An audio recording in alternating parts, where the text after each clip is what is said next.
I was always the spare. Today, they proved it.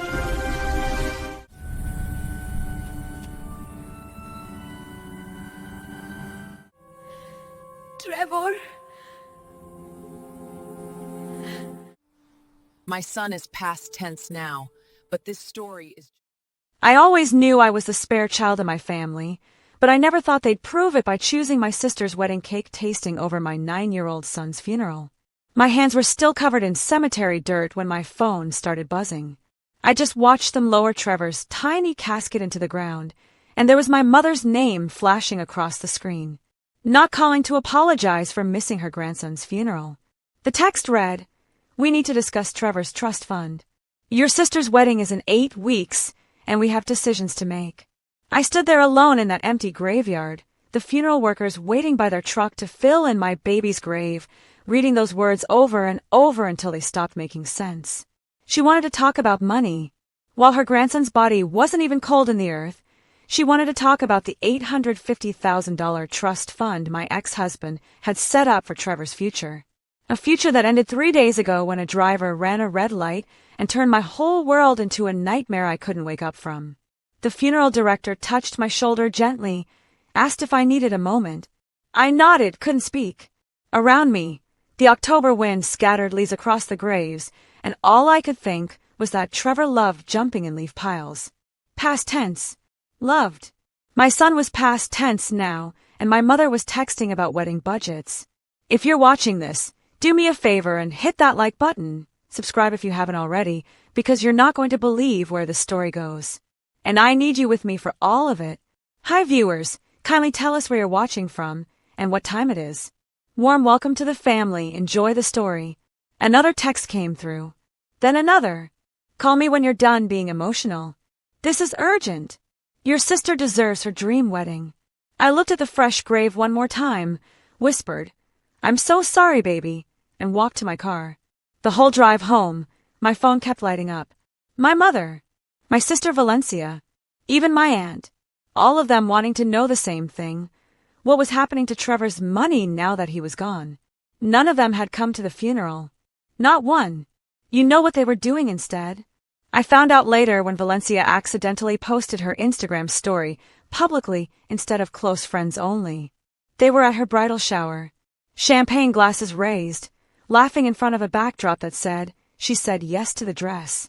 My son was being lowered into the ground, and my family was playing games with toilet paper wedding dresses. That night, I sat in Trevor's room, surrounded by his dinosaur posters and Lego sets, and finally listened to my mother's voicemail. Her voice was sharp, annoyed. "I don't understand why you're making this so difficult. Trevor's gone, honey, and we can't change that.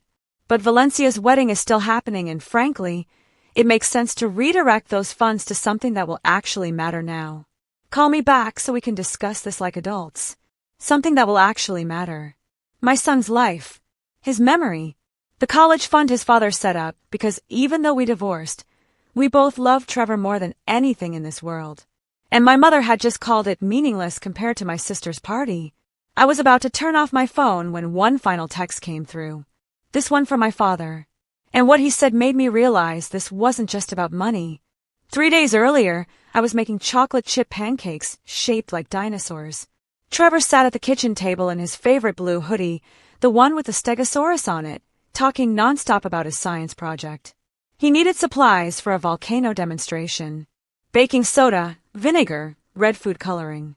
I was running late for work, only half listening, telling him we'd get everything after school. He grabbed his backpack, kissed my cheek, and ran for the bus. "Love you, Mom." Those 3 words. The last thing my baby ever said to me. I didn't know that in 6 hours, a stranger would run a red light going 50 miles an hour through a school zone, and my entire life would split into before and after. The police came to my office. 2 officers, both looking like they'd rather be anywhere else. The woman did the talking. She kept saying, "accident," and "didn't suffer," and "so sorry for your loss," while her partner stared at his shoes. I remember thinking how weird it was that I felt bad for them, having to tell a mother her kid was dead.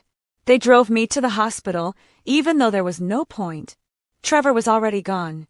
Had been gone since impact, they said. The bus took the hit on the passenger side where he always sat because he liked watching the houses go by. 7 kids injured. 1 killed. Mine. I called my parents from the hospital bathroom. Couldn't do it in front of the nurses who kept looking at me with those pitying eyes. My mother answered cheerful, voices laughing in the background. Sweetheart, we're at the venue with Valencia. Can this wait? Trevor's dead. The words felt foreign in my mouth. There was an accident. A car hit the bus.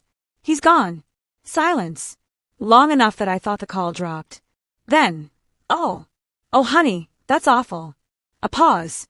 Did he? I mean, your ex set up that trust fund for him, right? What happens to that money now? 60 minutes. My son had been dead for 60 minutes, and she was already calculating. I should have known then. Should have heard the warning in her voice. But I was drowning in shock, couldn't process that my own mother's first thought was money.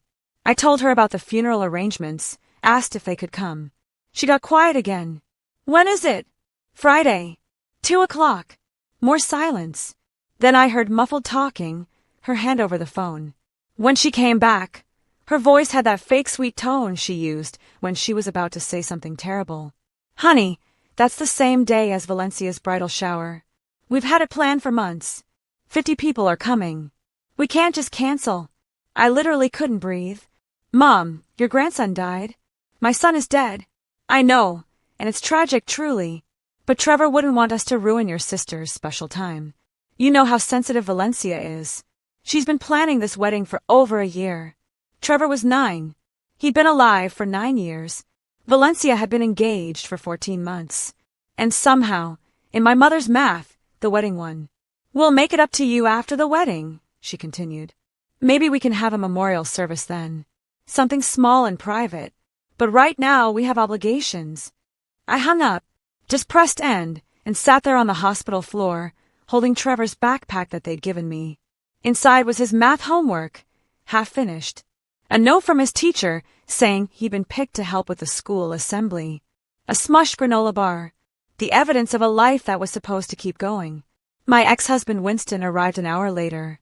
We'd been divorced for 3 years, but stayed friends for Trevor's sake. He fell apart when he saw me, and we held each other in that sterile hallway. 2 people who'd made a beautiful kid together and now had to figure out how to bury him. Your parents, he asked. They're not coming. His face went dark. Winston had never liked my family, said they treated me like an afterthought. I'd always defended them. Not anymore. We planned the funeral together. Small, just us and Trevor's friends from school, his teacher, some neighbors. I posted about it on Facebook, kept it public, thinking maybe my parents would see it and change their minds. That Wednesday, 2 days before the funeral, my sister called. Valencia didn't even say hello. Just launched right in. Mom told me you're upset about us missing the funeral. You need to understand, this shower cost $3,000. People are flying in. I can't reschedule. Your nephew died, Valencia. And I'm sad about that. I am. Trevor was a sweet kid. But life goes on, and my wedding is the biggest day of my life.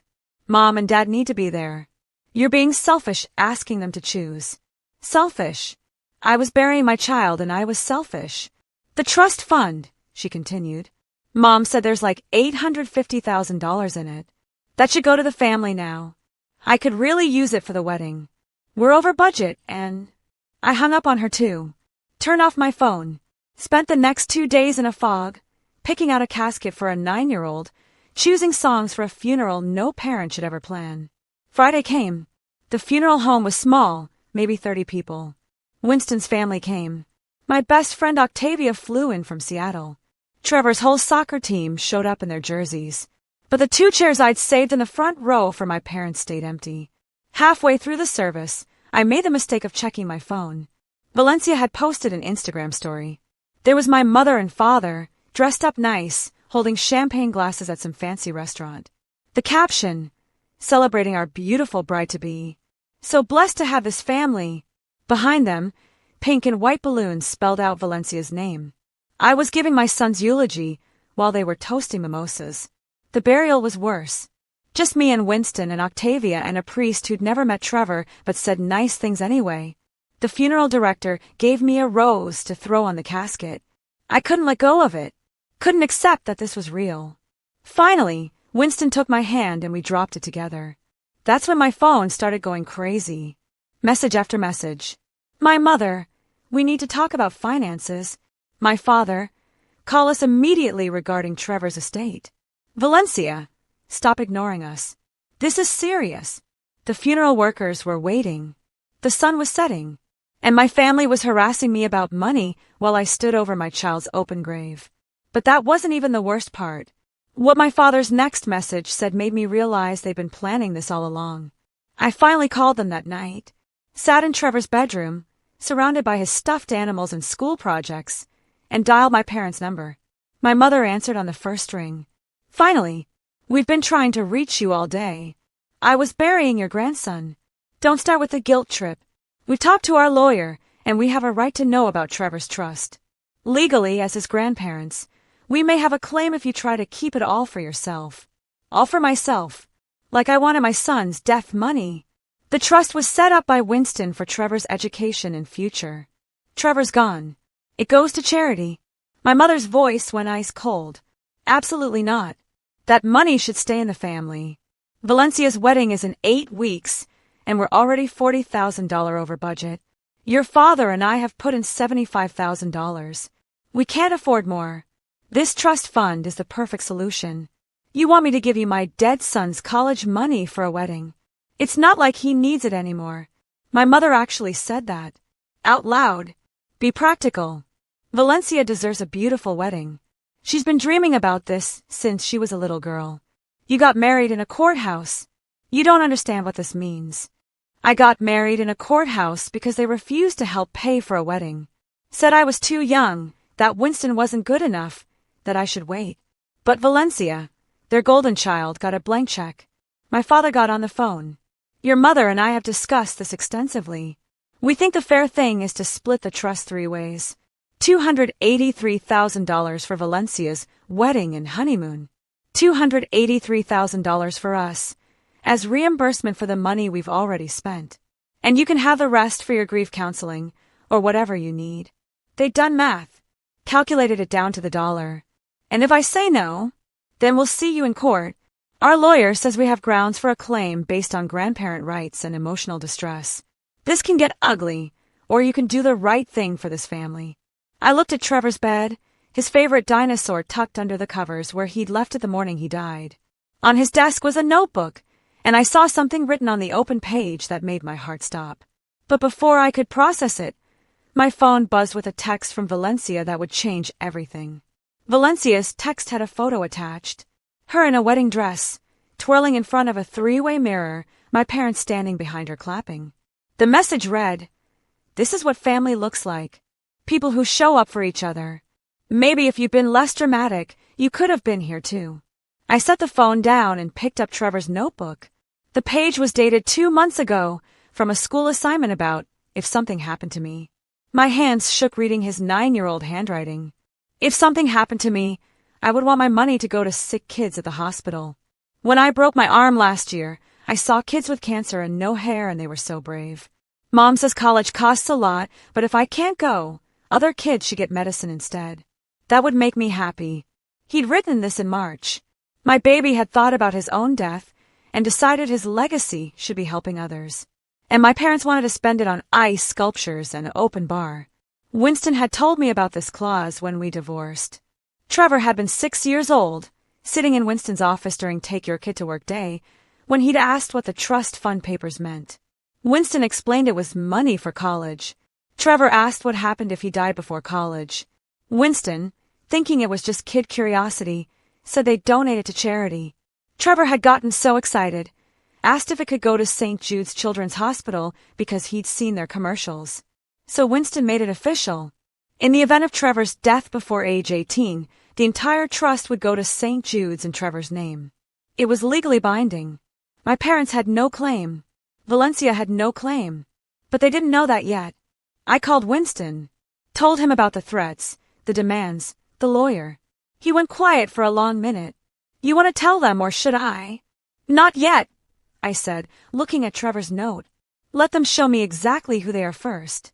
The next morning, my aunt showed up at my door. She pushed past me without asking, sat on my couch like she owned it. Your mother is beside herself. You're tearing this family apart over money that's just sitting there doing nothing. It's been 4 days since Trevor died, and we're all grieving. But life doesn't stop. Valencia's wedding is happening whether you like it or not, and the decent thing is to help family in their time of need. Time of need. My sister needed a destination wedding. I needed my son back. Somehow these were equivalent. Did you come to the funeral? I asked. She had the decency to look away. The shower was already planned. Get out of my house. She stood up, smoothed her skirt. You always were the difficult one. Your mother warned Valencia you'd be selfish about this. Don't come crying to us when you're alone and broke and realize you burned every bridge. She slammed the door on her way out. Within an hour, I had 12 messages from different relatives, all saying the same thing. I was greedy, selfish, cruel. How dare I deny Valencia her dream wedding? Didn't I understand what family meant? They started a group chat without me, but someone accidentally added me for 5 minutes before removing me. Long enough to see my uncle say she always was jealous of Valencia. My cousin agreeing. Probably glad her kid died, so she could finally get attention. My grandmother, Trevor's great-grandmother who used to bake him cookies, saying, maybe this is God's way of teaching her humility. I screenshot everything. Every vile message. Every cruel word. Save them all in a folder labeled Family. If you're still watching, hit that like button if this story is making you feel something. Subscribe because you need to see how this ends. Have you ever had family betray you like this? Let me know in the comments. Valencia showed up next. Wednesday morning, 1 week after Trevor's funeral. She was wearing her wedding dress. Actually wearing it. Showed up on my doorstep in full bridal gear, veil and everything, with my mother holding the train. We're doing photos at the venue later, Valencia explained. But I wanted you to see what you're destroying. I just stared at them. This dress cost $12,000, she continued. The alterations alone were $800. Do you know how hard Mom and Dad worked to give me this? And you're going to let it all fall apart because you can't let go of money you never earned anyway. Trevor was your nephew. And I'm your sister. I'm alive. I have a future. He doesn't. I know that sounds harsh, but it's reality. The money should go to someone who can actually use it. My mother nodded along like Valencia was making perfect sense. We've decided to give you until Friday to transfer the funds. After that, we're filing a lawsuit for emotional distress and grandparent alienation. Our lawyer says we have a strong case. Get off my porch. Valencia's face went red. You're really choosing a dead kid over your living sister? I slammed the door, so hard the frame shook. Watched through the window as my mother helped Valencia gather her dress train, both of them talking animatedly, probably about what a monster I was. That night, I went to Trevor's room and read his note again. That would make me happy.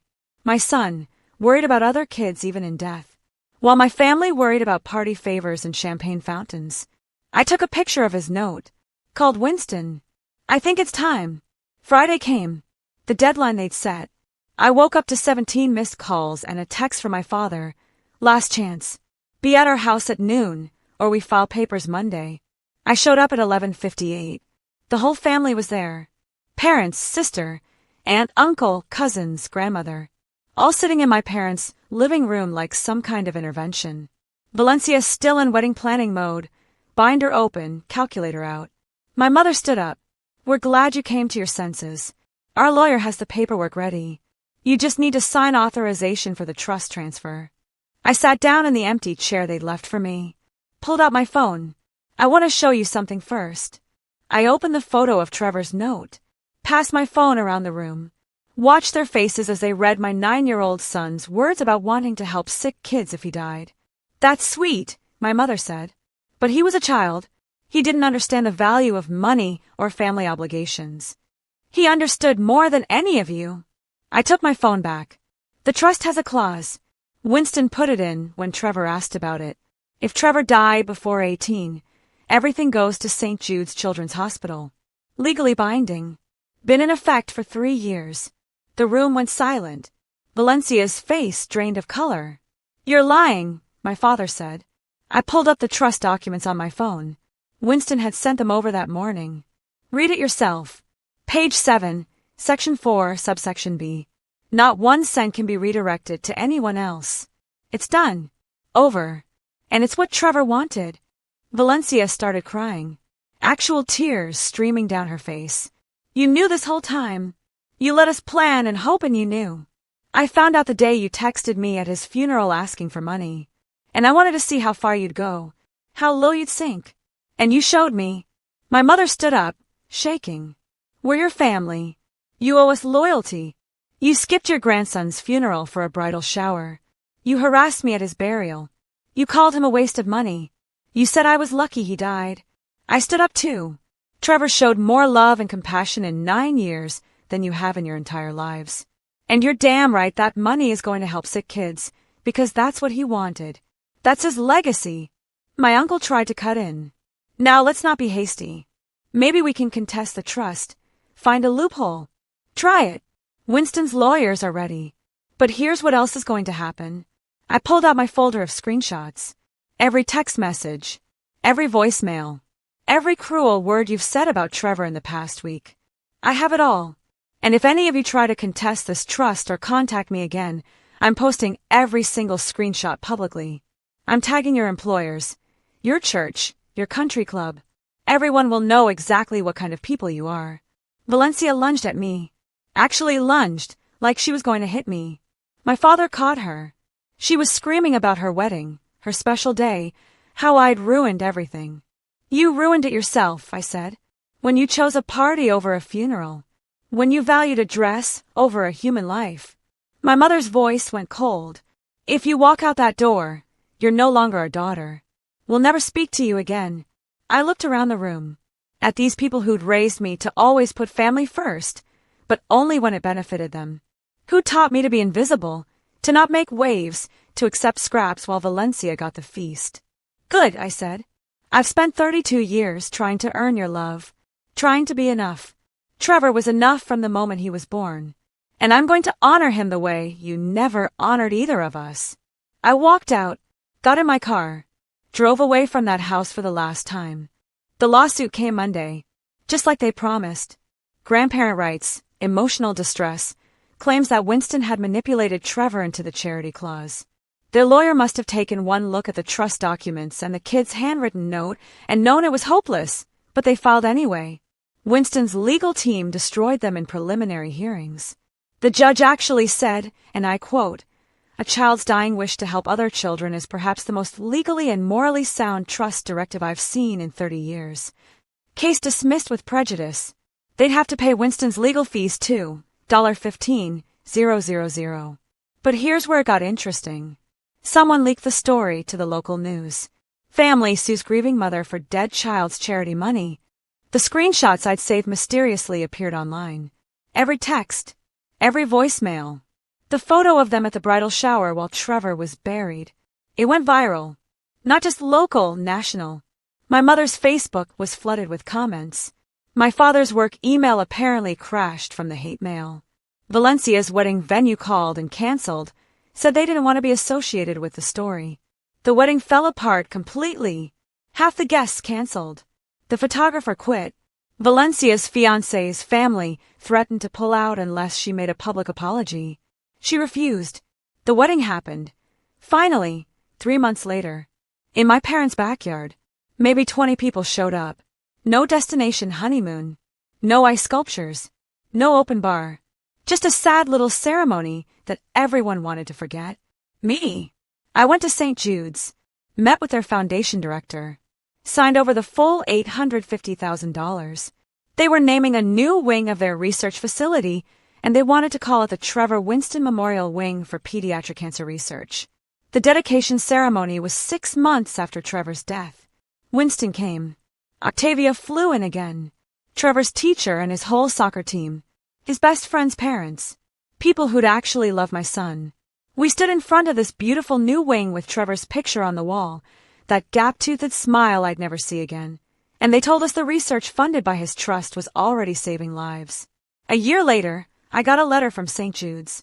A little girl named Harper, 6 years old, acute lymphoblastic leukemia. She'd been treated in Trevor's wing, and the research funded by his trust had led to a new treatment protocol that saved her life. Her parents included a photo. Harper wearing a superhero cape, holding a sign that said, "Thank you, Trevor." I put that photo next to Trevor's in my living room. Started volunteering at St. Jude's once a month, reading to kids in the cancer ward. Found a grief support group for parents who'd lost children. Made real friends, people who understood that some losses never heal, they just become part of who you are. My family? Haven't spoken to them since that day I walked out. My mother tried reaching out once, on what would have been Trevor's 10th birthday. The text said we should talk. We're still family. I blocked the number.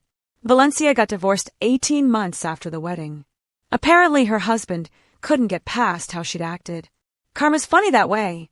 But here's what I learned, and I hope you hear this if you're going through something similar. Blood doesn't make family. Love makes family. Showing up makes family. Choosing someone's memory over money makes family. Trevor's legacy isn't a wedding or a party. It's research that saves lives. It's a wing at a hospital where kids fight every day to survive. It's little Harper in her superhero cape and every kid who comes after her. I visit his grave every Sunday. Bring fresh flowers. Tell him about the lives he's saving. Sometimes I see other parents there doing the same thing, and we'll nod at each other in that silent understanding of the club nobody wants to join. The other day, I got a call from St. Jude's. They want me to speak at their annual fundraiser. To tell Trevor's story. I said yes, because my son understood something at 9 years old that my family still hasn't figured out, that the only thing that matters in the end is how much love you left behind. I still make chocolate chip pancakes, shaped like dinosaurs sometimes. Still buy baking soda and red food coloring for a science project that'll never happen. Still hear "Love you, Mom" in my head every single day. And you know what? I'd rather have that. The memory of real love, the knowledge that my son's death meant something, the peace of honoring his wishes, than all the family approval in the world. If you made it this far, thank you for listening to my story. Drop a comment and tell me your thoughts. Have you ever had to choose between family expectations and doing what's right? I read every comment, I promise. And if you're dealing with toxic family situations, know this: you don't owe anyone your peace. Not even blood. Especially not blood that treats you like you're expendable. Trevor taught me that. 9 years old, and wiser than people 3 times his age. I'm making sure the world knows his name. Making sure his compassion outlives the cruelty. And in the end, that's the only revenge that matters. Living well, honoring love, and letting the people who hurt you fade into the background noise while you build something beautiful from the ashes. That's where my story is today. Still grieving, still healing, but also still fighting. Still making sure my son's light keeps shining. And no amount of money or family pressure or guilt trips will ever dim that.